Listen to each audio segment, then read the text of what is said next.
ಪ್ರೀತಿಯ ಕೇಳುಗರಿಗೆ ನಮ್ಮ ಚಾನಲ್ಗೆ ಸ್ವಾಗತ. ನಿಮ್ಮ ಲೈಕ್ ಮತ್ತು ಸಬ್ಸ್ಕ್ರೈಬ್ಗಳೇ ನಮಗೆ ಪ್ರೋತ್ಸಾಹ. ದಯವಿಟ್ಟು ಸಬ್ಸ್ಕ್ರೈಬ್ ಮಾಡಿಕೊಳ್ಳಿ. Mister Raghav and Mrs Raghav ಕಥೆಯ 13ನೇ ಸಂಚಿಕೆಗೆ ಸ್ವಾಗತ. ನೀವು ಹಿಂದಿನ ಸಂಚಿಕೆಯನ್ನು ನೋಡಿಲ್ಲ ಅಂದರೆ ದಯವಿಟ್ಟು ನೋಡ್ಕೊಂಡು ಬನ್ನಿ, ಇಲ್ಲಾಂದರೆ ಕತೆ ಅರ್ಥ ಆಗಲ್ಲ. ಮಧ್ಯಾಹ್ನ ಅರುಂಧತಿ ಅವರು ಮನೆಗೆ ಬರ್ತಾರೆ. ಶಾಂತಲಾದೇವಿ ಅವರು ಟಿವಿ ನೋಡ್ತಾ ಇರ್ತಾರೆ. ಅತ್ತೆ, ಊಟ ಆಯ್ತಾ ಕೇಳ್ತಾರೆ. ಹ್ಞೂ ಆಯಿತು. ಕೆಲಸಕ್ಕೆ ಬಂದಿದ್ದಾರೆ. ಏನು ಅಡುಗೆ ಮಾಡಿದ್ದಾರೆ ಅಂತ ಕೇಳ್ತಾರೆ. ಅಯ್ಯೋ, ಕಾಫಿ ಮಾಡು ಅಂದರೆ ಅಡುಗೆ ಮನೆಯೇ ಬಿಚ್ಚಾಕಿ ಬಿಟ್ಲು. ಇನ್ನು ಅಡುಗೆ ಮಾಡು ಅಂದರೆ ಅಷ್ಟೇ ಅಂತ ಹೇಳ್ತಾರೆ. ಅರುಂಧತಿ ಅವರು ನಗ್ತಾ, ಅವಳಿಗೆ ಹೊಸ ಮನೆ ಅಲ್ವಾ, ಸ್ವಲ್ಪ ದಿನ ಅಡ್ಜಸ್ಟ್ ಆಗ್ತಾಳೆ ಹೇಳ್ತಾರೆ. ಹ್ಞೂ, ನೀನೇ ಹೇಳು ಅವಳಿಗೆ ಏನೇನು ಎಲ್ಲಿದೆ ಏನು ಮಾಡಬೇಕು ಅಂತ. ಸರಿ ಅತ್ತೆ, ಫ್ರೆಶ್ ಆಗಿ ಬರ್ತೀನಿ ಹೇಳಿ ಹೋಗ್ತಾರೆ. ರಾಘವ್ ರೂಮ್ನಲ್ಲಿ ಫ್ರೆಂಡ್ಸ್ ಜೊತೆ ಚಾಟ್ ಮಾಡ್ತಾ ಇರ್ತಾನೆ. ಗಾಯ್ಸ್, ನವೀನ್ ಎಲ್ಲೋಗಿದ್ದಾನೆ, ಕಾಣಿಸ್ತಾ ಇಲ್ಲ ಕೇಳ್ತಾನೆ. ಅವನು ಇವತ್ತು ಹುಡುಗಿ ಜೊತೆ ಇರಬಹುದು, ಫುಲ್ ಬ್ಯುಸಿ ಅವನು ಅಂತ ಹೇಳ್ತಾರೆ. ಪಾರ್ಟಿ ಇಲ್ವಾ ಹಾಗಾದರೆ? ಗೊತ್ತಿಲ್ಲ ಕಣೋ, ಅವನು ಹೇಳಿದ ಮೇಲೆ ಗೊತ್ತಾಗುತ್ತೆ, ನೋಡೋಣ ಹೇಳ್ತಾರೆ. ಅವನು ಪಾರ್ಟಿ ಕೊಟ್ಟಿಲ್ಲ ಅಂದರೂ ನಾವು ಆಚೆ ಸಿಗೋಣ ಬನ್ನಿ ಎಲ್ಲರೂ ಹೇಳ್ತಾನೆ ರಾಘವ್. ಓಕೆ ಆರ್ಕೆ ಅಂತ ಹೇಳ್ತಾರೆ. ಡಿಟೆಕ್ಟಿವ್ ಕಡೆಯವರು ಇವತ್ತು ಏನೇ ಆದರೂ ಎಲ್ಲ ಡೀಟೇಲ್ಸ್ ಕಲೆಕ್ಟ್ ಮಾಡಿ ಮೇಡಮ್ಗೆ ಕೊಡಲೇಬೇಕು ಹೇಳಿ 3 ಜನ 3 ಕಡೆ ಫಾಲೋ ಮಾಡಿ ಹೇಳ್ತಾರೆ. ಓಕೆ ಹೇಳಿ 3 ಜನ ಹೋಗ್ತಾರೆ. ಅರುಂಧತಿ ಅವರು ಡಿಟೆಕ್ಟಿವ್ ಕಡೆಯವರಿಗೆ ಕಾಲ್ ಮಾಡಲು ಮಾಡ್ತಿರ್ತಾರೆ. ಫ್ರೆಶ್ ಆಗಿ ಕಿಚನ್ಗೆ ಹೋಗ್ತಾರೆ. ಕೆಲಸದವಳು ಪಾತ್ರೆ ತೊಳಿತಾ ಇರ್ತಾಳೆ. ದಿನಸಿ ಹುಡುಕೋಕ್ಕೆ ಕಷ್ಟ ಆಯಿತಾ? ಅತ್ತೆನ ಕೇಳಬಹುದಿತ್ತಲ್ಲ ಹೇಳ್ತಾರೆ ಅರುಂಧತಿ ಅವರು. ಹ್ಞೂ ಅಂತ ತಲೆ ಆಡಿಸುತ್ತಾಳೆ. ನಾನು ಹೇಳ್ತೀನಿ ಎಲ್ಲಿ ಏನಿದೆ ಅಂತ. ಕೆಲಸ ಕ್ಲೀನ್ ಮಾಡಬೇಕು, ಅಡುಗೆ ಮಾಡೋ ಮೊದಲು ಮನೆಯವರನ್ನು ಕೇಳಬೇಕು, ಅದು ಮಾಡಬೇಕಾ ಅಂತ. ಯಾಕಂದರೆ ನಮ್ಮ ಅತ್ತೆ ಮತ್ತು ರಾಘವ್ಗೆ ಕೆಲವೊಂದು ಆಗಲ್ಲ. ಹ್ಞೂ ಸರಿ ಅಮ್ಮ ಹೇಳ್ತಾಳೆ. ಬೆಳಗ್ಗೆ ರಾಘವ್ಗೆ ಪ್ರೋಟೀನ್ ಡ್ರಿಂಕ್, ನನಗೆ ಗ್ರೀನ್ ಟೀ, ಅತ್ತೆಗೆ ಬಿಸಿ ನೀರು ಕೊಡಬೇಕು. ಆಮೇಲೆ ತಿಂಡಿ ರೆಡಿ ಮಾಡು. 9 ಗಂಟೆಗೆ ತಿಂಡಿಗೆ ಬರ್ತೀವಿ. ಮಧ್ಯಾಹ್ನ 1 ಗಂಟೆಗೆ ಊಟ ರೆಡಿ ಮಾಡಿ ಅತ್ತೆಗೆ ಬಡಿಸು. ರಾಘವ್ ಇದ್ದರೆ ಅವನಿಗೂ ಹಾಕು. ಮಧ್ಯಾಹ್ನ ಏನು ಊಟ ರೆಡಿ ಮಾಡಬೇಕು ಅಂತ ಅತ್ತೆನ ಕೇಳಿ ಮಾಡು. ಈವ್ನಿಂಗ್ ಅತ್ತೆ ಕಾಫಿ ಕುಡಿತಾರೆ. ರಾಘವ್ ಮನೆಯಲ್ಲಿ ಇದ್ದರೆ ಅವನಿಗೆ ಏನು ಬೇಕೋ ಕೇಳ್ತಾನೆ, ಮಾಡಿಕೊಡು. ನೈಟ್ 9 ಗಂಟೆಗೆ ಊಟ ರೆಡಿ ಇದ್ದರೆ ಆಯಿತು. 11 ಗಂಟೆಗೆ ನೀನು ಹೋಗ್ಬೋದು ಹೇಳ್ತಾರೆ. ಓಕೆ ಅಮ್ಮ ಹೇಳ್ತಾಳೆ ವನಜ. ಸರಿ, ನನಗೆ ಊಟ ಬಡಿಸು ಹೇಳಿ ಡೈನಿಂಗ್ ಟೇಬಲ್ ಮುಂದೆ ಕೂತ್ಕೊಳ್ತಾರೆ. ವನಜ ಬಂದು ಊಟ ಬಡಿಸ್ತಾಳೆ. ಊಟ ಮಾಡಿ ರೂಮ್ಗೆ ಹೋಗ್ತಾರೆ. ರಾಘವ್ ಫ್ರೆಂಡ್ ನವೀನ್ ಮೆಸೇಜ್ ಮಾಡ್ತಾನೆ. ಎಲ್ಲರೂ 5 ಗಂಟೆಗೆ ಬನ್ನಿ ಹೇಳಿ ಪಾನಿಪುರಿ ಸ್ಟಾಲ್ ಲೊಕೇಶನ್ ಕಳಿಸ್ತಾನೆ. ರಾಘವ್ ನಿದ್ದೆ ಮಾಡಿರ್ತಾನೆ. ಇತ್ತ ಪ್ರಿಯಾ ಸ್ವಲ್ಪ ಕೆಲಸ ಮಾಡಿ ಸುಸ್ತು ಅಂತ ರೂಮ್ಗೆ ಹೋಗಿ ಮಲ್ಕೊಳ್ತಾಳೆ. ಆಗ ದೇವಿ ಪ್ರಿಯಾನಿಗೆ ಹೇಳ್ತಾಳೆ, ಪ್ರಿಯಾ, ನಿನಗೊಂದು ಗುಡ್ ನ್ಯೂಸ್ ಕಣೆ. ಏನು ಮಮ್ಮಿ? ನನಗೆ ತುಂಬ ಸುಸ್ತಾಗ್ತಿದೆ. ಅಜ್ಜಿ ಒಂದೊಂದೇ ಕೆಲಸ ಹೇಳಿ ಕೂತ್ಕೊಳ್ಳೋಕ್ಕೆ ಬಿಟ್ಟಿಲ್ಲ. ಅದೇ ಕಣೆ, ನಾಳೆಯಿಂದ ಕೆಲಸ ಮಾಡಬೇಕಾಗಿಲ್ಲ. ಆಗ ಪ್ರಿಯಾ ಹೌದಾ ಹೇಳಿ ದೇವಿ ಕಡೆ ತಿರುಗಿ ನೋಡಿ ಹೇಳ್ತಾಳೆ, ಹ್ಞೂ ಕಣೆ, ನಾಳೆಯಿಂದ ನಾನು ಎದ್ದು ಓಡಾಡ್ತೇನೆ. ಏನು ಹೇಳ್ತಾ ಇದೀಯಾ ಮಮ್ಮಿ? ಹ್ಞೂ ಕಣೆ, ನಾಳೆ ನಿನ್ನ ಅಪ್ಪ ಮತ್ತು ಅಜ್ಜಿ ನಮ್ಮೂರಿಗೆ ಹೋಗ್ತಾರೆ. ಆ ಮೂಗಿನ ಕರ್ಕೊಂಡು ಬರೋಕ್ಕೆ 4 ದಿನ ಬಿಟ್ಟು ಬರ್ತಾರೆ. ಹೌದಾ? ಹ್ಞೂ, ನಾಳೆಯಿಂದ ನಾನು ಎದ್ದು ಓಡಾಡ್ತೇನೆ. ಸೂಪರ್ ಮಮ್ಮಿ, ಎಂಥ ಗುಡ್ ನ್ಯೂಸ್ ಹೇಳಿದೆ ನೀನು. ಐ ಲವ್ ಯು ಮಮ್ಮಿ ಹೇಳ್ತಾಳೆ. ನೈಸ್ ಮಾಡೋದು ಬೇಡ, ಇಬ್ಬರೇ ಇದ್ದರೂ ಮನೆ ಕೆಲಸ ಮಾಡೋಕ್ಕೆ ನನಗೂ ಕಷ್ಟ ಆಗುತ್ತೆ. ನೀನು ಹೆಲ್ಪ್ ಮಾಡಬೇಕು ಸ್ವಲ್ಪ. ಹೋಗು ಮಮ್ಮಿ, ನನ್ನಿಂದ ಆಗಲ್ಲ. ಆಗಲ್ವಾ? ಹಾಗಾದರೆ ನಿನ್ನ ಅಪ್ಪನಿಗೆ ಹೇಳ್ತೀನಿ ಅತ್ತೆನ ಬಿಟ್ಟು ಹೋಗೋಕೆ. ಪ್ರಿಯಾ ಅಡುಗೆ ಮಾಡಲ್ಲ ಅಂತೆ, ನನಗೆ ಎದ್ದು ಮಾಡೋಕ್ಕೆ ಆಗಲ್ಲ ಹೇಳ್ತೀನಿ. ಮಮ್ಮಿ, ಏನು ಮಮ್ಮಿ ನೀನು? ಹ್ಞೂ, ನಿನ್ನ ಅಪ್ಪ ಹಾಗೆ ಹೇಳಿದ್ದು. ನಿನ್ನ ಮಗಳ ಕೈನಲ್ಲಿ ಅಡುಗೆ ಮಾಡಿಸಿಕೊಂಡು ಇರೋಕ್ಕೆ ಆಗುತ್ತಾ ಅಂತ. ನಾನು ಹ್ಞೂ ಅಂದಿದ್ದಕ್ಕೆ ಅತ್ತೆನ ಕರ್ಕೊಂಡು ಹೋಗ್ತಿರೋದು. ಆಗಲ್ಲ ಹೇಳಿದರೆ ಅತ್ತೆನ ಇಲ್ಲೇ ಬಿಟ್ಟು ಹೋಗ್ತಾರೆ. ಹೌದಾ? ಹ್ಞೂ, ಏನು ಮಾಡ್ತಿ? ಆಗಲ್ವಾ ಹೆಲ್ಪ್ ಮಾಡೋಕ್ಕೆ? ಹ್ಞೂ ಮಾಡ್ತೀನಿ ಸ್ವಲ್ಪ. ಸರಿ ಹೇಳ್ತಾಳೆ ದೇವಿ. ಈ ಮಮ್ಮಿ ಇಲ್ಲಿ ಬಂದಮೇಲೆ ಬೇರೆ ಥರನೇ ಆಡ್ತಾಳೆ ಅಂತ ಗುಣಗುತ್ತಾಳೆ. ಏನೇ ಗುಣಗ್ತಾ ಇದ್ದೀಯಾ ಅಂತ ದೇವಿ ಕೇಳ್ತಾಳೆ. ಏನಿಲ್ಲ ಮಮ್ಮಿ, ನನ್ನ ಬೈಕೋತಾ ಇದ್ದೀಯಾ? ನಮ್ಮ ಊರಲ್ಲಿ ನಾನು ಆರಾಮಾಗಿದ್ದೆ, ನಿನ್ನಿಂದ ಇಲ್ಲಿ ಬಂದು ಕಷ್ಟಪಡಬೇಕಾಗಿದೆ ಅಂತ ಹೇಳ್ತಾಳೆ ದೇವಿ. ಸಾಕು ಮಮ್ಮಿ, ಹೇಳಿದ್ದೆ ಯಾಕೆ ಹೇಳ್ತೀಯಾ? 4 ದಿನ ಅಡ್ಜಸ್ಟ್ ಮಾಡ್ಕೊಳ್ಳೋಣ, ಆಮೇಲೆ ಆ ಮೂಗಿ ಬರ್ತಾಳೆ, ಆಮೇಲೆ ನೆಮ್ಮದಿಯಾಗಿ ತಿಂತ ಮಲ್ಕೊತಾ ಇರೋಣ ಹೇಳ್ತಾಳೆ. ಹ್ಞೂ, ಆದರೆ ಆ ಮೂದೇವಿ ಕೆಲಸ ಬಿಟ್ಟರೆ ನಮಗೆ ದುಡ್ಡು ಯಾರೇ ಕೊಡ್ತಾರೆ ಅಂತ ಹೇಳ್ತಾಳೆ ದೇವಿ. ಹೌದಲ್ವಾ ಮಮ್ಮಿ? ಏನು ಮಾಡೋದು, ಕೆಲಸ ಬಿಟ್ಟರೆ ಬೇರೆ ಕಡೆ ನೋಡೋಕೆ ಹೇಳಿದರೆ ಆಯಿತು ಅಂತ ದೇವಿ ಹೇಳ್ತಾಳೆ. ಹ್ಞೂ ಮಮ್ಮಿ, ಸರಿ, ನಾನು ಮಲ್ಕೊಳ್ತೀನಿ, ಎಬ್ಬಿಸ್ಬೇಡ. ಹ್ಞೂ ಹೇಳಿ ಇಬ್ಬರು ಮಲ್ಕೊಳ್ತಾರೆ. ಮೈಥಿಲಿ ಕೆಲಸ ಮುಗಿಸಿ ಬರ್ತಾಳೆ. ಅವಳನ್ನು ಫಾಲೋ ಮಾಡ್ತಾ ಡಿಟೆಕ್ಟಿವ್ ಬರ್ತಾನೆ. ಹಾಗೆ ಅನುನು ಫಾಲೋ ಮಾಡ್ತಾ ಬರ್ತಾರೆ. ಮೊದಲು ಅನು ಮನೆಗೆ ಬರ್ತಾಳೆ. ಅನು ಮನೆ ತಿಳ್ಕೊಂಡು ಅನು ಹೊರಗೆ ಬರ್ತಾಳಾ ಅಂತ ವೇಟ್ ಮಾಡ್ತಾ ನಿಲ್ತಾನೆ. ಮೈಥಿಲಿನ ಫಾಲೋ ಮಾಡಿದವನು ಅವಳ ಮನೆ ನೋಡಿ ಹೋಗ್ತಾನೆ. ಅವನು ಹೋಗಿ ಮೈಥಿಲಿ ಬಗ್ಗೆ ಇನ್ಫಾರ್ಮೇಷನ್ ಕೊಡ್ತಾನೆ. ಫೋಟೋ ಕರೆಕ್ಟ್ ಬಂದಿಲ್ಲ, ನಾಳೆ ಫೋಟೋ ಕಲೆಕ್ಟ್ ಮಾಡಿ ಆರ್ಕೆ ಮತ್ತು ಅನುನ ಫಾಲೋ ಮಾಡಿದವರು ಬಂದಮೇಲೆ ನೋಡೋಣ ಹೇಳ್ತಾರೆ ಡಿಟೆಕ್ಟಿವ್. ಅನು ಮನೆಗೆ ಹೋಗಿ ಫ್ರೆಶ್ ಆಗಿ ಮೈಥಿಲಿ ಮನೆಗೆ ಹೋಗ್ತಾಳೆ. ಮೈತು ರೆಡಿ ಏನೇ ಕೇಳ್ತಾಳೆ. ಹ್ಞೂ ಹೇಳಿ ಹೊರಗೆ ಬರ್ತಾಳೆ ಮೈಥಿಲಿ. ಗೊಂಬೆ ಥರ ಕಾಣ್ತಾ ಇದ್ದೀಯಾ ಹೇಳ್ತಾಳೆ ಅನು. ಮೈಥಿಲಿ ಸಣ್ಣಗೆ ನಗ್ತಾ ತಲೆಗೆ 4 ಬೆರಳಿನಿಂದ ಹೊಡಿತಾ ತಿರುಗಿ ಡೋರ್ ಲಾಕ್ ಮಾಡಿ ಹೋಗೋಣ ಅಂತ ಹೇಳ್ತಾಳೆ. ಹ್ಞೂ ಹೇಳಿ ಇಬ್ಬರು ಜೊತೆಗೆ ಹೋಗ್ತಾ ಇರುವಾಗ ಡಿಟೆಕ್ಟಿವ್ ಫೋಟೋ ತೆಗಿತಾನೆ. ಅಷ್ಟರಲ್ಲಿ ಒಂದು ಆಟೋ ಹಿಡಿದು ಹೋಗ್ತಾರೆ ಅನು ಮತ್ತು ಮೈಥಿಲಿ. ಡಿಟೆಕ್ಟಿವ್ ಕೂಡಲೇ ಬೈಕ್ನಲ್ಲಿ ಫಾಲೋ ಮಾಡ್ತಾನೆ. ಅನು ಮತ್ತು ಮೈಥಿಲಿ ಶಾಪಿಂಗ್ ಮಾಡ್ತಾ ಇರ್ತಾರೆ. ಇತ್ತ ರಾಘವ್ ಎದ್ದು ಟೈಮ್ ನೋಡ್ತಾನೆ. 5 ಗಂಟೆ ಆಗಿರುತ್ತೆ. ಹಾಗೆ ಮೊಬೈಲ್ ನೋಡ್ತಾನೆ. ನವೀನ್ ಗ್ರೂಪ್ನಲ್ಲಿ ಮೆಸೇಜ್ ಮಾಡಿರ್ತಾನೆ 5 ಗಂಟೆಗೆ ಬನ್ನಿ ಅಂತ. ಓ, 5 ಗಂಟೆ ಆಗಿ ಹೋಯಿತು, ಏನು ಮಾಡಲಿ ಅಂತ ರಮೇಶ್ಗೆ ಕಾಲ್ ಮಾಡ್ತಾನೆ. ಎಲ್ಲಿದ್ದೀಯಾ? ರಾಗ್, ನೀನೆಲ್ಲಿ? ನಾವು ರೆಡಿ ಆಗ್ತಾ ಇದ್ದೀವಿ, ಹೋಗಿಲ್ವಾ ನೀವು ಅಂತ ಕೇಳ್ತಾನೆ. ಹೋಗಬೇಕು ಈಗ, ನೀನು ಬರಲ್ವಾ ಹೇಳ್ತಾನೆ. ನಾನು ಈಗಷ್ಟೇ ಎದ್ದೆ, ಸ್ವಲ್ಪ ಲೇಟ್ ಆಗುತ್ತೆ. ಓಕೆ ಪರವಾಗಿಲ್ಲ, ರೆಡಿಯಾಗಿ ಬಾ ಹೇಳ್ತಾನೆ. ಓಕೆ ಬರ್ತೀನಿ ಹೇಳಿ ಎದ್ದು ಫ್ರೆಶ್ ಆಗಿ ರೆಡಿ ಆಗ್ತಾನೆ. 5:30ಗೆ ರೆಡಿಯಾಗಿ ಕೆಳಗೆ ಬರ್ತಾನೆ ರಾಘವ್. ಮಾಮ್, ನೈಟ್ ಸ್ವಲ್ಪ ಲೇಟ್ ಆಗುತ್ತೆ, ವೇಟ್ ಮಾಡಬೇಡಿ ಹೇಳ್ತಾನೆ. ಜಾಸ್ತಿ ಲೇಟ್ ಮಾಡಬೇಡ ರಾಗ್ ಹೇಳ್ತಾರೆ ಅರುಂಧತಿ ಅವರು. ಓಕೆ ಮಮ್ಮಿ ಹೇಳಿ ಹೋಗ್ತಾನೆ. ನವೀನ್ ಗ್ರೂಪ್ ಕಾಲ್ ಮಾಡ್ತಾನೆ. ರಾಘವ್ ಜಾಯ್ನ್ ಆಗ್ತಾನೆ. ಎಲ್ಲೋ ಇದ್ದೀಯಾ? ಯಾರೂ ಬಂದಿಲ್ಲ, ನಾನು ವೇಟ್ ಮಾಡ್ತಾ ಇದ್ದೀನಿ ಹೇಳ್ತಾನೆ. ಓಕೆ ಬರ್ತಾ ಇದ್ದೀನಿ, ಆನ್ ದಿ ವೇ ಅಂತ ಹೇಳ್ತಾನೆ. ಓಕೆ ಹೇಳಿ ಕಾಲ್ ಕಟ್ ಮಾಡ್ತಾನೆ. ರಾಘವ್ ರಮೇಶ್ಗೆ ಕಾಲ್ ಮಾಡ್ತಾನೆ. ರಮಿ, ಎಲ್ಲಿದ್ದೀಯಾ? ನೀವು ಬಂದಿಲ್ವಾ? ಅವನು ಕಾಲ್ ಮಾಡಿದ್ದ ಹೇಳ್ತಾನೆ. ನಾನು ಬರ್ತಾ ಇದ್ದೀನಿ, ನೀನು ಎಲ್ಲಿದ್ದೀಯಾ? ನಾನು ಬರ್ತಾ ಇದ್ದೀನಿ ಹೇಳ್ತಾನೆ. ಓಕೆ ಸಿಗೋಣ ಹೇಳಿ ಕಾಲ್ ಕಟ್ ಮಾಡ್ತಾರೆ. ರಾಘವ್ನ ಡಿಟೆಕ್ಟಿವ್ ಕಡೆಯವರು ಫಾಲೋ ಮಾಡ್ತಾ ಬರ್ತಾನೆ. ಅನು ಮತ್ತು ಮೈಥಿಲಿ ಶಾಪಿಂಗ್ ಮುಗಿಸಿ ಬರ್ತಾ ಪಾನಿಪುರಿ ತಿನ್ನೋಕ್ಕೆ ಹೋಗೋಣ ಹೇಳಿ ಹೋಗ್ತಾರೆ. ಅನು ಹೋಗಿ ಭಯ್ಯ ಪಾನಿಪುರಿ 2 ಪ್ಲೇಟ್ ಹೇಳ್ತಾಳೆ. ಖಡಕ್ಕಾಗಿ ಸೂಪರಾಗಿ ಮಾಡಿ ಹೇಳ್ತಾಳೆ. ಓಕೆ ಹೇಳ್ತಾನೆ.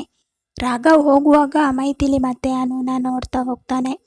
ನವೀನ್ ಕಳಿಸಿರೋ ಲೊಕೇಶನ್ ಅನು ಮತ್ತು ಮೈಥಿಲಿ ಹೋಗಿರೋ ಸ್ಟಾಲ್ ಹತ್ರನೇ ಸ್ವಲ್ಪ ದೂರದಲ್ಲಿ ಇರುತ್ತೆ. ರಾಘವ್ ಮೈಥಿಲಿನ ನೋಡಿ, ಇವರು ಇಲ್ಲಿ ಇದ್ದಾರೆ, ನವೀನ್ ಅಲ್ಲಿ ಇದ್ದಾನ ನೋಡ್ತಾನೆ. ನವೀನ್ ಬೇರೆ ಸ್ಟಾಲ್ನಲ್ಲಿ ಇರ್ತಾನೆ. ನವೀನ್ ಮತ್ತು ಅವನ ಗರ್ಲ್ ಫ್ರೆಂಡ್ ವೇಟ್ ಮಾಡ್ತಾ ಇರ್ತಾರೆ. ರಾಘವ್ ಮೈಥಿಲಿನ ನೋಡ್ತಾ ನವೀನ್ ಇದ್ದಲ್ಲಿ ಹೋಗಿ ಅವನ ಗರ್ಲ್ ಫ್ರೆಂಡ್ಗೆ ವಿಶ್ ಮಾಡ್ತಾನೆ. ಅವಳು ಥ್ಯಾಂಕ್ ಯು ಹೇಳ್ತಾಳೆ. ನವೀನ್ ಕೇಳ್ತಾನೆ, ರಾಗ್ ನಿಂಗೆ ಏನು ಬೇಕೋ ಆರ್ಡರ್ ಮಾಡು ಹೇಳ್ತಾನೆ. ಅಷ್ಟರಲ್ಲಿ ಎಲ್ಲ ಫ್ರೆಂಡ್ಸ್ ಬರ್ತಾರೆ. ರಾಘವ್ ಮೈಥಿಲಿನ ನೋಡ್ತಾ ಇರೋದು ರಮೇಶ್ ಅಬ್ಸರ್ವ್ ಮಾಡ್ತಾನೆ. ಆರ್ಕೆ ಏನೋ ನೋಡ್ತಾ ಇದ್ದೀಯಾ? ಏನಿಲ್ಲ ಹೇಳ್ತಾನೆ. ಏನಿಲ್ವಾ? ಮೈಥಿಲಿನ ರಮೇಶ್ ನೋಡ್ತಾನೆ. ಓ, ಹುಡುಗಿ ಸೂಪರ್ ಆಗಿದ್ದಾಳೆ, ಅದನ್ನೇ ನೋಡ್ತಾ ಇರೋದು ಸಾಹೇಬ್ರು ಅಂತ ರಾಯನ್ ಹೇಳ್ತಾನೆ. ನೋಡ್ರೋ ಸಖತ್ತಾಗಿದ್ದಾಳೆ, ಅವಳು ನನಗೆ ಗೊತ್ತು ಕಣ್ರೋ. ಗೊತ್ತಾ? ಹಾಗಾದರೆ ಕರಿ ಪಾರ್ಟಿಗೆ ಇಲ್ಲೇ ಬರಲಿ ಅಂತ ಹೇಳ್ತಾನೆ ರಮೇಶ್. ಗೊತ್ತು ಅಂದರೆ ಅಷ್ಟೊಂದು ಕ್ಲೋಸ್ ಇಲ್ಲ, ಅದೊಂದು ಇನ್ಸಿಡೆಂಟ್ ಆಗಿತ್ತು, ಏನಾಗಿತ್ತು ಅಂತ ಶಾಕ್ನಲ್ಲಿ ಕೇಳ್ತಾರೆ ಎಲ್ರು. ಹೋಲ್ಡ್ ಆನ್, ಅಷ್ಟೊಂದು ಶಾಕ್ ಯಾಕೆ ಆಗ್ತೀರಾ? ಏನಾಗಿರಬಹುದು ಅಂತ ಕ್ಯೂರಿಯಾಸಿಟಿ ಅಂತ ಹೇಳ್ತಾರೆ. ಹ್ಞೂ ಸರಿ ಹೇಳ್ತೀನಿ. ಅವಳ ಬ್ಯಾಗ್ ಯಾರೋ ಒಬ್ಬ ಪಿಕ್ ಪಾಕೆಟ್ ಮಾಡಿದ್ದ. ಅದೇ ಟೈಮಿಗೆ ಆ ರೋಡ್ನಲ್ಲಿ ನಾನು ಹೋಗ್ತಿದ್ದೆ. ಆಗ ಅವಳ ಪಕ್ಕದಲ್ಲಿ ಇದ್ದಾಳೆ ಅಲ್ವಾ, ಅವಳು ನನ್ನ ಬೈಕ್ ನಿಲ್ಲಿಸಿ ನನ್ನ ಬೈಕ್ನಲ್ಲಿ ಬಂದಿದ್ರು. ಕಳ್ಳನನ್ನು ಚೇಸ್ ಮಾಡಿ ಹಿಡಿಯೋಕೆ ಹೇಳಿದ್ಲು. ವಾವ್, ಎಂಥ ಫಿಲ್ಮ್ನಲ್ಲಿ ಆಗೋ ಹಾಗೆ ಆಗಿದೆ.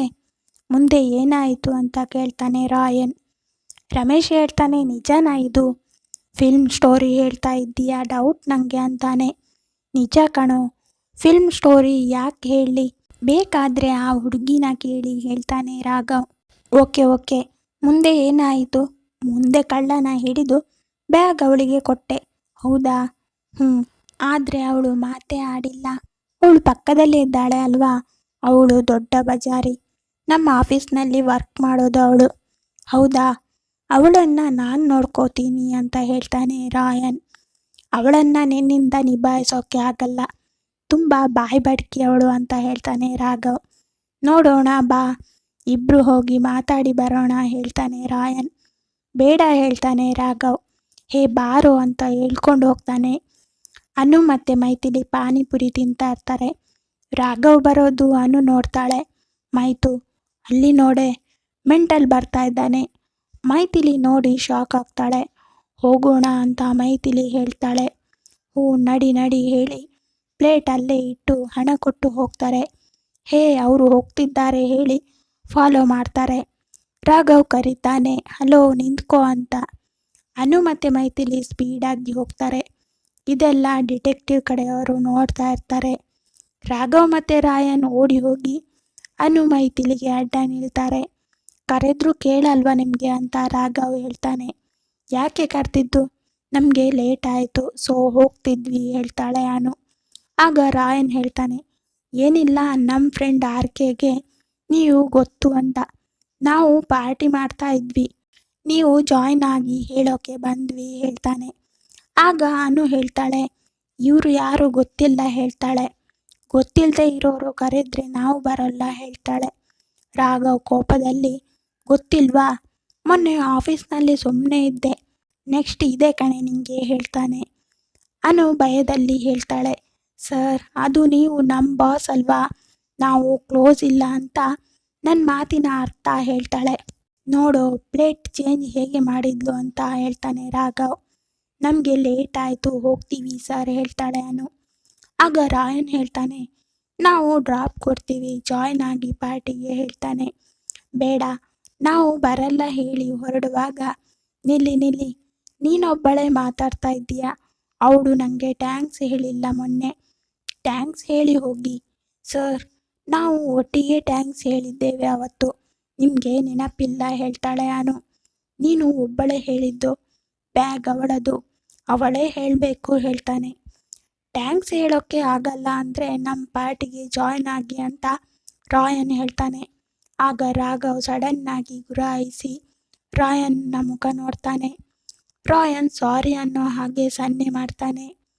ಅನು ಮೈಥಿಲಿ ಮುಖ ನೋಡಿ, ಸರಿ 2 ಮಿನಿಟ್ ಜಾಯ್ನ್ ಆಗ್ತೀವಿ ಹೇಳ್ತಾಳೆ. 2 ಮಿನಿಟ್ ಆಗಲ್ಲ, 10 ಮಿನಿಟ್ಸ್ ನಿಲ್ಲೇಬೇಕು, ಲೇಟ್ ಆಗುತ್ತೆ. ಓಕೆ 5 ಮಿನಿಟ್ಸ್ ಆದರೂ ನಿಲ್ಲಿ ಹೇಳ್ತಾನೆ ರಾಯನ್. ರಾಘವ್ಗೆ ಕೋಪ ಬರುತ್ತೆ. ರಾಯನ್ ಅಷ್ಟು ಕೇಳ್ಕೊಳ್ಳುವಾಗ ಅನು ಮತ್ತು ಮೈಥಿಲಿ ರಾಘವ್ ಫ್ರೆಂಡ್ಸ್ ಇದ್ದ ಸ್ಟಾಲ್ ಹತ್ರ ಹೋಗ್ತಾರೆ. ರಾಘವ್ ರಾಯನ್ ತಲೆಗೆ ಹೊಡಿತಾ ಹೇಳ್ತಾನೆ, ಏನೋ ಅವರ ಜೊತೆ ಬೇಡ್ಕೋತೀಯಾ, ಹುಡುಗಿರು ಅಲ್ವಾ, ಸ್ವಲ್ಪ ಅಡ್ಜಸ್ಟ್ ಆಗಬೇಕು. ಹೋಗೋ, ನಾನು ಯಾರ ಹತ್ರನೂ ಬೇಡ್ಕೊಳ್ಳಲ್ಲ, ನಾನಲ್ವಾ ಬೇಡ್ಕೊಂಡಿದ್ದು, ಬಿಡು ಹೇಳ್ತಾನೆ ರಾಯನ್. ಮೈಥಿಲಿ ಅನು ಕೈ ಹಿಡ್ಕೊಂಡು ಬೇಡ ಹೇಳ್ತಾಳೆ. ಏನಾಗಲ್ಲ, ಗರ್ಲ್ಸ್ ಇದ್ದಾರೆ ಅಲ್ವಾ, ಮಾತಾಡಿ ಹೋಗೋಣ ಹೇಳ್ತಾಳೆ ಅನು. ಅನು ಮತ್ತು ಮೈಥಿಲಿ ಸ್ಟಾಲ್ ಹತ್ರ ರೀಚ್ ಆಗುವಾಗ ರಾಯನ್ ಓಡಿ ಬಂದು, ಇವತ್ತಿನ ಬರ್ಡೇ ಗರ್ಲ್ ಇವಳೇ ಹೇಳ್ತಾನೆ. ಓ ಹೌದಾ ಹೇಳಿ ಅನು ವಿಶ್ ಮಾಡ್ತಾಳೆ. ಮೈಥಿಲಿ ಶೇಕ್ ಹ್ಯಾಂಡ್ ಮಾಡ್ತಾಳೆ. ಗಾಯ್ಸ್ ಎಲ್ರೂ ಏನೇನು ಬೇಕೋ ಆರ್ಡರ್ ಮಾಡಿ ಹೇಳ್ತಾನೆ ನವೀನ್. ಅನು ಹೇಳ್ತಾಳೆ, ನಾವು ತಿಂದ್ವಿ, ನೀವೆಲ್ಲ ಎಂಜಾಯ್ ಮಾಡಿ, ನಾವು ಹೊರಡ್ತೀವಿ ಹೇಳ್ತಾಳೆ. ಇಷ್ಟು ಬೇಗನಾ? ಇನ್ನೂ ಪಾರ್ಟಿ ಶುರು ಆಗಿಲ್ಲ, ಇದು ಜಸ್ಟ್ ಪಾನಿಪುರಿ ಪಾರ್ಟಿ, ನೆಕ್ಸ್ಟ್ ಪಬ್ನಲ್ಲಿ ಪಾರ್ಟಿ, ನೀವು ಬನ್ನಿ. ನಿಮ್ಮ ನೇಮ್ ಗೊತ್ತಾಗಿಲ್ಲ ಹೇಳ್ತಾನೆ ನವೀನ್. ನಾನು ಅನು, ಇವಳು ಮೈಥಿಲಿ, ಇವಳು ನನ್ನ ಫ್ರೆಂಡ್ ಹೇಳ್ತಾಳೆ. ಓಕೆ ಬನ್ನಿ ನೀವು ಪಾರ್ಟಿ ಜಾಯ್ನ್ ಆಗಿ, ಕಾವ್ಯನೂ ಹೇಳ್ತಾಳೆ. ಪಾರ್ಟಿ ಇನ್ನೂ ಶುರು ಆಗಿಲ್ಲ, ನೀವು ಹೋಗ್ತೀನಿ ಹೇಳ್ತಾ ಇದ್ದೀರಿ. ಸಾರಿ, ನಾವು ಮನೆಯಲ್ಲಿ ಹೇಳಿ ಬಂದಿಲ್ಲ ಲೇಟ್ ಆಗುತ್ತೆ ಅಂತ, ಸೊ ನಿಲ್ಲೋಕ್ಕೆ ಆಗಲ್ಲ, ನಾವಿನ್ನೂ ಹೋಗ್ತೀವಿ ಬಾಯ್ ಹೇಳ್ತಾಳೆ. ಡ್ರಾಪ್ ಮಾಡಬೇಕಾ ಕೇಳ್ತಾನೆ ರಾಯನ್. ನೋ ಥ್ಯಾಂಕ್ಸ್ ಹೇಳ್ತಾಳೆ ಅನು. ಇಬ್ಬರು ಹೋಗ್ತಾರೆ. ಅವರು ಹೋಗೋದು ನೋಡಿ ರಾಘವ್ ಹೇಳ್ತಾನೆ, ಅವಳು ಮಾತಾಡೋದೇ ಇಲ್ಲ. ಆಗ ರಶ್ಮಿ ಹೇಳ್ತಾಳೆ, ಅವಳು ತುಂಬ ಇನ್ನೋಸೆಂಟ್ ಮತ್ತು ಕಡಿಮೆ ಮಾತಾಡೋದು ಅನಿಸುತ್ತೆ. ಹ್ಞೂ ಸೂಪರಾಗಿ ಇದ್ದಾಳೆ ಅಲ್ವಾ ಹೇಳ್ತಾನೆ ಲೋಕಿ. ಎಲ್ರೂ ಹ್ಞೂ ಹೇಳ್ತಾರೆ. ಅನು ಮಾತ್ರ ಚೆನ್ನಾಗಿ ಮಾತಾಡ್ತಾಳೆ ಅಂತ ರಾಯನ್ ಹೇಳ್ತಾನೆ. ಹ್ಞೂ, ನೀವು ಯಾವ ಹುಡುಗಿ ಚೆನ್ನಾಗಿ ಮಾತಾಡಿಲ್ಲ ಹೇಳಿದ್ದೀರಿ ಅಂತ ಕಾವ್ಯ ಹೇಳ್ತಾಳೆ. ಆಗ ಎಲ್ರೂ ನಗ್ತಾರೆ. ಹೇ ತರ್ಲೆ ಸುಮ್ಮನಿರೆ ಅಂತ ರಾಯನ್ ಹೇಳ್ತಾನೆ. ಆಗ ರಾಘವ್ ಹೇಳ್ತಾನೆ, ಹ್ಞೂ ಚೆನ್ನಾಗಿ ಮಾತಾಡ್ತಾಳೆ, ಒಬ್ಬನೇ ಅವಳಿಗೆ ಸಿಗು, ಆಗ ಗೊತ್ತಾಗುತ್ತೆ ಅವಳು ಹೇಗೆ ಮಾತಾಡ್ತಾಳೆ ಅಂತ. ಈಗ ನಾನು ಅವಳ ಬಾಸ್ ಇದ್ದೀನಿ ಅಂತ ಸುಮ್ಮನಿದ್ಲು ಅಂತ ಹೇಳ್ತಾನೆ. ಹುಡುಗಿರು ಎಷ್ಟು ಸಾಫ್ಟ್ ಇರ್ತಾರೋ ಅಷ್ಟೇ ವೈಲೆಂಟಾಗೂ ಇರ್ತಾರೆ ಅಂತ ಕಾವ್ಯ ಹೇಳ್ತಾಳೆ. ಹೌದೌದು ಅಂತ ನಗ್ತಾ ಹೇಳ್ತಾನೆ ನವೀನ್. ನವಿಗೆ ಅನುಭವ ಆಗಿದೆ ಅಂತ ವೆಂಕಿ ಹೇಳ್ತಾನೆ. ಆಗ ಎಲ್ರೂ ನಗ್ತಾರೆ. ಮೈಥಿಲಿ ಮತ್ತು ಅನು ಜೊತೆ ರಾಘವ್ ಇರುವ ಫೋಟೋ ಕಲೆಕ್ಟ್ ಮಾಡ್ತಾನೆ ಡಿಟೆಕ್ಟಿವ್. ರಾಘವ್ ಹೇಳ್ತಾನೆ, ಅವಳ ನೇಮ್ ಏನು? ಹಾಂ ಮೈಥಿಲಿ, ಅವಳ ಥರ ಹುಡುಗಿ ಸಿಗಬೇಕು ಗರ್ಲ್ ಫ್ರೆಂಡ್ ಆಗಿ ಅಲ್ವಾ ಅಂತ ಹೇಳ್ತಾನೆ. ಹ್ಞೂ, ಹಾಗೆ ಎಲ್ಲರೂ ಆಸೆ ಪಡ್ತಾರೆ, ಆದರೆ ಸಿಗೋಕೆ ಪುಣ್ಯ ಮಾಡಿರಬೇಕು ಅಲ್ವಾ? ವಾಟ್, ಪುಣ್ಯನಾ ಹೇಳಿ ನಗ್ತಾನೆ ರಾಘವ್. ಹ್ಞೂ ಪುಣ್ಯನೇ, ಅವಳ ಅಂದ, ಅವಳ ಬಿಹೇವಿಯರ್, ಇನ್ನೋಸೆನ್ಸ್ ಯಾವ ಹುಡುಗನಿಗೆ ಇಷ್ಟ ಆಗಲ್ಲ? ಅಂಥ ಹುಡುಗಿ ತುಂಬ ರೇರ್ ಸಿಗೋದು ಹೇಳ್ತಾನೆ ರಮೇಶ್. ಸ್ಟಾಪ್ ಇಟ್ ಗಾಯ್ಸ್, ಅಂಥ ಹುಡುಗಿ ಇದ್ದರೆ ಇರಿಟೇಟ್, ಬೋಲ್ಡಾಗಿ ಇರಬೇಕು, ಸೆಂಟಿಮೆಂಟ್ ಎಲ್ಲ ಇದ್ದರೆ ಆಗಲ್ಲ ಹೇಳ್ತಾನೆ. ಆಗ ಕಾವ್ಯ ಹೇಳ್ತಾಳೆ, ಅದೆಲ್ಲ ಇದ್ರೇ ಒಳ್ಳೆಯದು ರಾಗ್, ಅದೆಲ್ಲ ಇಲ್ಲದವರು ಬರೀ ಯೂಸ್ ಮಾಡಿ ಬಿಸಾಕೋ ಪೇಪರ್ ಥರ. ಫೀಲಿಂಗ್ಸ್ ಇಲ್ಲದೆ ಇರೋದು ಜಾಸ್ತಿ ದುಡ್ಡು ಇದ್ದರೆ. ಅದೇ ಮಿಡಲ್ ಕ್ಲಾಸ್ ಜನ ದುಡ್ಡಿಗೆ ಬೆಲೆ ಕೊಡಲ್ಲ, ಅವರು ಬೆಲೆ ಕೊಡೋದು ಮನುಷ್ಯತ್ವಕ್ಕೆ, ಪ್ರೀತಿಗೆ. ಲೈಫ್ನಲ್ಲಿ ನಿಜವಾಗಿ ಬೇಕಾಗಿರೋದು ಅದೇ, ದುಡ್ಡಲ್ಲ. ಸಾಕು ನಿಲ್ಲಿಸು ಕಾವ್ಯ, ದುಡ್ಡು ಇದ್ದರೆ ಎಲ್ಲ, ಈ ಫೀಲಿಂಗ್ಸ್ ಸೆಂಟಿಮೆಂಟ್ ಎಲ್ಲ ಬುಲ್ಶಿಟ್ ಹೇಳ್ತಾನೆ. ಆಗ ನವೀನ್ ಹೇಳ್ತಾನೆ, ಯಾಕೋ ಹೀಗೆ ಹೇಳ್ತೀಯಾ? ದುಡ್ಡು ಇಂಪಾರ್ಟೆಂಟ್ ಹೌದು, ಆದರೆ ದುಡ್ಡಿಗಿಂತ ಪ್ರೀತಿ ಫೀಲಿಂಗ್ಸ್ ಮುಖ್ಯ. ಅದಿದ್ದರೆ ಅಷ್ಟೇ ಸಂಬಂಧ ಬೆಸೆಯೋದು. ನನಗೆ ಅಂಥ ಸಂಬಂಧ ಬೇಡ, ಆದರೆ ಆ ಹುಡುಗಿ ಬೇಕು ಅನಿಸಿದೆ. ಆಗ ರಾಯನ್ ಹೇಳ್ತಾನೆ, ಅವಳು ನಿನ್ನಂಥವನಿಗೆ ಸಿಗಲ್ಲ, ನೀನು ಅವಳು ಆಕಾಶ ಭೂಮಿ ಇದ್ದ ಹಾಗೆ. ಆಕಾಶ ಭೂಮಿ ಒಂದಾಗುತ್ತಾ ಕೇಳ್ತಾನೆ ರಾಯನ್. ನೀನು ಫಿಲಾಸಫಿ ಹೇಳಬೇಡ. ಆಗ ಕಾವ್ಯ ಹೇಳ್ತಾಳೆ, ಅವಳು ನಿಂಗೆ ಸಿಕ್ಕಿದ್ರೆ ನಿನ್ನ ಲೈಫ್ ಚೆನ್ನಾಗಿರುತ್ತೆ ಹೇಳ್ತಾಳೆ. ನನ್ನ ಲೈಫ್ ಈಗ ಚೆನ್ನಾಗಿಲ್ವಾ? ಸೂಪರಾಗಿ ಇದ್ದೀನಿ. ಲೋ ಹಾಗಲ್ಲ, ಯಾವಾಗಲೂ ನಾವು ಹೀಗೆ ಇರ್ತೀವಿ ಅಂತ ಹೇಳೋಕ್ಕೆ ಆಗುತ್ತಾ? ಪಾರ್ಟ್ನರ್ ಬೇಕೇ ಬೇಕು ಲೈಫ್ಗೆ. ಆ ಹುಡುಗಿ ಲೈಫ್ ಪಾರ್ಟ್ನರ್ ಆಗಿ ಬಂದರೆ ಲೈಫ್ ಚೆನ್ನಾಗಿರುತ್ತೆ ಅಂತ ಹೇಳ್ತಾನೆ ನವೀನ್. ನಾವು ಮಾತಾಡ್ತಾನೆ ಇರೋಣ, ಈ ಹುಡುಗಿರು ನೋಡಿ ಇಲ್ಲಿರೋ ಪಾನಿಪುರಿ ಎಲ್ಲ ಖಾಲಿ ಮಾಡೋ ಪ್ಲ್ಯಾನ್ನಲ್ಲಿ ಇದ್ದಾರೆ ಅಂತಾನೆ. ಎಲ್ರೂ ಜೋರಾಗಿ ನಗ್ತಾರೆ. ಆಗ ಹುಡುಗಿರು ಎಲ್ರು, ನವಿ ಹೊಟ್ಟೆ ನೋವು ಆಗಬೇಕು, ಆಗ ನೋಡ್ಕೋತೀನಿ ನಿನ್ನ ಹೇಳ್ತಾರೆ. ನನ್ನ ಹುಡುಗಿಗೆ ಒಬ್ಳಿಗೆ ಏನೂ ಆಗದೆ ಇದ್ದರೆ ಸಾಕು ಹೇಳ್ತಾನೆ ನವೀನ್. ಹೋ ನೋಡು ಎಷ್ಟು ಪ್ರೀತಿ ಶ್ರೀಶಾ ನಿನ್ನ ಮೇಲೆ ಅಂತ ನಿಖಿತಾ ಹೇಳ್ತಾಳೆ. ಹ್ಞೂ ಇರಲೇಬೇಕು ಅಲ್ವಾ ಹೇಳ್ತಾಳೆ ಶ್ರೀಶಾ. ಪ್ರೀತಿ ಇಲ್ಲದೆ ಇದ್ದರೆ ಯಾರು ಇರ್ತಾರೆ ಜೊತೆಗೆ ಅಂತ ಶ್ರೀಶಾ ರಾಘವ್ನ ನೋಡಿ ಹೇಳ್ತಾಳೆ. ಶ್ರೀಶಾಗೆ ಗೊತ್ತಿರುತ್ತೆ ರಾಘವ್ ಯಾವ ಹುಡುಗಿ ಜೊತೆನೂ ಸಿನ್ಸಿಯರ್ ಆಗಿ ಲವ್ ಮಾಡಲ್ಲ ಅಂತ, ಅದಕ್ಕೆ ಅವನನ್ನು ನೋಡಿ ಹಾಗೆ ಹೇಳ್ತಾಳೆ. ರಾಘವ್ ಸುಮ್ಮನೆ ಇರ್ತಾನೆ. ಓಕೆ ಗಾಯ್ಸ್ ಹೋಗೋಣ ಹೇಳ್ತಾನೆ ನವೀನ್. ಗರ್ಲ್ಸ್ ಮುಗೀತಾ ನಿಮ್ಮದು, ಹೋಗೋಣ ಹೇಳ್ತಾನೆ. ಓಕೆ ಹೋಗೋಣ ಹೇಳಿ ಎಲ್ಲರೂ ಪಬ್ಗೆ ಹೋಗ್ತಾರೆ. ಅನು ಮತ್ತು ಮೈಥಿಲಿ ಮನೆಗೆ ಹೋಗ್ತಾರೆ. ಅನು ಹೇಳ್ತಾಳೆ, ನಿಂಗೆ ಮನೆಯಿಂದ ಊಟ ತರಬೇಕಾ? ಲೇಟ್ ಆಯಿತು ಅಲ್ವಾ, ಇನ್ನು ಅಡುಗೆ ಯಾವಾಗ ಮಾಡೋದು? ಆಗ ಬೇಡ ಹೇಳ್ತಾಳೆ ಮೈಥಿಲಿ. ಹೊಟ್ಟೆ ಫುಲ್ ಇದೆ ಹೇಳ್ತಾಳೆ. ಹೋಗೆ ಪಾನಿಪುರಿ ಸರಿ ತಿನ್ನೋಕೆ ಆಗಿಲ್ಲ, ಹೊಟ್ಟೆ ಫುಲ್ ಹೇಳ್ತೀಯಾ? ನಾನು ಮನೆಯಲ್ಲಿ ಏನಿದೆ ನೋಡ್ತೀನಿ, ಇದ್ರೆ ತರ್ತೀನಿ, ಹೋಗು ಬರ್ತೀನಿ ಫ್ರೆಶ್ ಆಗಿ ಅಂತ ಹೇಳಿ ಹೋಗ್ತಾಳೆ ಅನು. ಮೈಥಿಲಿ ಮನೆಗೆ ಹೋಗಿ ಫ್ರೆಶ್ ಆಗಿ ಮನೆ ಕೆಲಸ ಮಾಡ್ತಾ ಇರ್ತಾಳೆ. ಇತ್ತ ಶಂಕರಪ್ಪನ ಮನೆಯಲ್ಲಿ ಎಲ್ಲರೂ ಊಟ ಮಾಡ್ತಾ ದೇವಿ ಮತ್ತು ಪ್ರಿಯಾ ಹತ್ರ ಶಂಕರಪ್ಪ ಹೇಳ್ತಾನೆ, ಆ ಮಗಿಗೆ ಫೋನ್ ಮಾಡಿ ಹೇಳಿಬಿಡಿ ನಾವು ಬರ್ತಾ ಇದ್ದೀವಿ ಅಂತ. ಹ್ಞೂ ಅಂತ ಹೇಳ್ತಾಳೆ ಪ್ರಿಯಾ. ಈಗಲೇ ಹೇಳಿಬಿಡು. ಹ್ಞೂ ಅಪ್ಪ, ಊಟ ಮಾಡಿಬಿಟ್ಟು ಫೋನ್ ಮಾಡ್ತೀನಿ. ಅಂದ ಹಾಗೆ ನಿಂಗೆ ಅಡುಗೆ ಮಾಡೋಕ್ಕೆ ಆಗುತ್ತಾ ಕೇಳ್ತಾನೆ ಶಂಕರಪ್ಪ. ಹ್ಞೂ ಮಾಡ್ತೀನಿ ಅಮ್ಮನ ಕೇಳಿ ಹೇಳ್ತಾಳೆ. ಹ್ಞೂ, ನೀನು ಸರಿಯಾಗಿ ಕಲ್ತ ಹಾಗೂ ಆಗುತ್ತೆ ಜೋಪಾನ ಅಂತ ಹೇಳ್ತಾನೆ ಶಂಕರಪ್ಪ. ಹ್ಞೂ ಅಪ್ಪ ಹೇಳಿ ಊಟ ಮಾಡಿ ಹೇಳ್ತಾಳೆ. ಆಗ ದೇವಿ ಪ್ರಿಯಾನ ಕರೀತಾಳೆ. ಹ್ಞೂ ಬಂದೆ ಹೇಳಿ ಹೋಗ್ತಾಳೆ. ಊಟ ಮಾಡಿರೋ ಪ್ಲೇಟ್ ತಗೊಂಡು ಹೋಗು ಹೇಳ್ತಾಳೆ ದೇವಿ. ಹ್ಞೂ ಹೇಳಿ ತಗೊಂಡು ಹೋಗ್ತಾಳೆ. ನೀಲಮ್ಮ ಹೇಳ್ತಾಳೆ, ಪಾತ್ರೆ ಎಲ್ಲ ತೊಳೆದು ಇಡು. ಪ್ರಿಯಾ ಕೋಪದಲ್ಲಿ ಹ್ಞೂ ಹೇಳಿ ಹೋಗ್ತಾಳೆ. ಶಂಕರಪ್ಪ ದೇವಿ ಹತ್ರ ಬಂದು, ಆ ಮಗಿಗೆ ಫೋನ್ ಮಾಡು ಮಾತಾಡೋಣ. ನೀವು ಇಲ್ಲಿ ಬಂದ ಮೇಲೆ ಆ ಮಗಿನ ವಿಚಾರಿಸಿದ್ದೀಯಾ ಅಂತ ಕೇಳ್ತಾನೆ. ಹ್ಞೂ ರೀ, ಬೆಳಗ್ಗೆ ಸಂಜೆ ಮಾಡ್ತಿದ್ದೆ ಅಂತ ಸುಳ್ಳು ಹೇಳ್ತಾಳೆ. ಹ್ಞೂ ಸರಿ, ಈಗ ಮಾಡಿಕೊಡು ನಾನು ಮಾತಾಡ್ತೀನಿ. ಸರಿ ರೀ ಹೇಳಿ ಕಾಲ್ ಮಾಡಿ ಕೊಡ್ತಾಳೆ. ಮೈಥಿಲಿ ಟಿವಿ ನೋಡ್ತಾ ಇರ್ತಾಳೆ. ಫೋನ್ ರಿಂಗ್ ಆಗೋದು ಕೇಳಿ ಯಾರು ಅಂತ ನೋಡ್ತಾಳೆ. ಚಿಕ್ಕಮ್ಮ ಅಂತ ಗೊತ್ತಾಗಿ ಟಿವಿ ಆಫ್ ಮಾಡ್ತಾಳೆ. ಕಾಲ್ ಪಿಕ್ ಮಾಡ್ತಾಳೆ. ಆ ಕಡೆಯಿಂದ ಶಂಕರಪ್ಪ ಮೈತು ಅಂತ ಹೇಳ್ತಾನೆ. ಆಗ ಮೈಥಿಲಿ ಖುಷಿಯಿಂದ ಹಾ ಹೇಳ್ತಾಳೆ. ಹೇಗಿದ್ದೀಯಾ ಮಗಳೇ, ಉಂಡಿಯಾ, ತೊಂದರೆ ಇಲ್ಲ ಅಲ್ವಾ ಮಗಳೇ? ಇಲ್ಲ ಅಂತ ಅವಳ ಭಾಷೆನಲ್ಲಿ ಹೇಳ್ತಾಳೆ. ಅಳು ತಡೆಯೋಕೆ ಆಗದೆ ಹತ್ತು ಬಿಡ್ತಾಳೆ. ಮಗಳೇ ಯಾಕಮ್ಮ ಅಳ್ತೀಯಾ, ಏನಾಯಿತು? ಏನಿಲ್ಲ ಹೇಳ್ತಾಳೆ. ಶಂಕರಪ್ಪನಿಗೆ ಅರ್ಥ ಆಗದೆ ಭಯ ಬೀಳ್ತಾನೆ. ಲೇ, ಮಗು ಅಳ್ತಾ ಇದೆ, ಏನಾಗಿರಬಹುದು ಅಂತ ಭಯದಲ್ಲಿ ಹೇಳ್ತಾನೆ. ರೀ, ಏನು ಆಗುತ್ತೆ? ಅವಳು ನಿಮ್ಮ ಜೊತೆ ಮಾತಾಡಿ ಖುಷಿಗೆ ಹತ್ತಿರಬಹುದು ಹೇಳ್ತಾಳೆ ದೇವಿ. ಹೌದಾ, ಪಾಪ ಕಣೆ. ಮೈತು ಅಳ್ಬೇಡ ಪುಟ್ಟ, ನಾಳೆ ನಾನು ಅಜ್ಜಿ ಬರ್ತೀವಿ, ಭಯ ಪಡಬೇಡ. ಅಷ್ಟರಲ್ಲಿ ಅನು ಮೈಥಿಲಿನ ಕರೀತಾ ಬರ್ತಾಳೆ. ಎಷ್ಟು ಕರೆದ್ರೂ ಮೈಥಿಲಿ ಬಾಗಿಲು ತೆಗೆಯದೇ ಇದ್ದಿದ್ದು ನೋಡಿ ಕಿಟಕಿನಲ್ಲಿ ಕರೀತಾಳೆ. ಆಗ ಮೈಥಿಲಿ ಫೋನ್ನಲ್ಲಿ ಮಾತಾಡ್ತಾ ಅಳ್ತಾ ಇದ್ಲು. ಅನುಗೆ ಭಯ ಆಗಿ ಮೈಥಿಲಿ ಬಾಗಿಲು ತೆಗಿಯೇ ಏನಾಯಿತು ಅಂತ ಕಿಟಕಿ ಬಡಿತಾಳೆ. ಆಗ ಮೈಥಿಲಿ ಅನುನ ನೋಡ್ತಾಳೆ. ಹೋಗಿ ಬಾಗಿಲು ತೆಗಿತಾಳೆ. ಅನು ಒಳಗೆ ಬಂದು ಯಾಕೆ ಅಳ್ತಾ ಇದ್ದೀಯಾ, ಏನಾಯಿತು, ಯಾರು ಮಾತಾಡ್ತಾ ಇರೋದು, ಕೊಡು ಇಲ್ಲಿ ಅಂತ ಫೋನ್ ತಗೊಳ್ತಾಳೆ. ಹಲೋ, ಯಾರು? ಆಗ ಶಂಕರಪ್ಪ ಆಶ್ಚರ್ಯದಿಂದ ಸುಮ್ಮನಿರ್ತಾನೆ. ಅನು ಹಲೋ ಹಲೋ ಹೇಳಿ ಫೋನ್ ನೋಡ್ತಾಳೆ. ಆಗ ಚಿಕ್ಕಮ್ಮ ಅಂತ ನಂಬರ್ ಸೇವ್ ಆಗಿರೋದು ನೋಡಿ, ಹೋ, ಈ ಶೂರ್ಪನಖಿಯ, ಇವಳು ಏನೋ ಬೈದಿದ್ದಾಳೆ, ಅದಕ್ಕೆ ಮೈಥಿಲಿ ಅಳ್ತಾ ಇರೋದು. ಹಲೋ ಆಂಟಿ, ನಾನು ಅನು, ಹೇಗಿದ್ದೀರಾ ಅಂತ ಕೇಳ್ತಾಳೆ.